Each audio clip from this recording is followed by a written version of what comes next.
Si Sir ay Food Panda Food Rider. Panda Rider. Okay. Nakita lang natin si Sir ay bumibili ng taho kanina at sabi niya ay willing naman siyang magpa-therapy at magpa-sample. Anong pangalan niyo, Sir? William, William. Ilan taon na si Sir William? 23. 23, ayun, no? Grabe, sobrang sipag. 23 years old, nagtatrabaho na kaagad, ano? Gaano ka nakatagal nagpo-food panda? Or 4 nagdi-delivery years. rider? 4 years. 4 years na. Ang tagal na pala, no?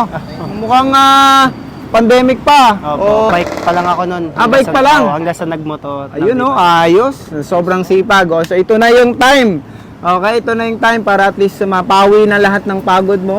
Lahat ng iniinda mo sa katawan ay i-check natin at i-condition natin ang katawan mo. Yan. Ayun. Oh. Ayun. Okay. Nice one. Ayun. That's good. Nice one. Ayun na. Ooh. Ayun na.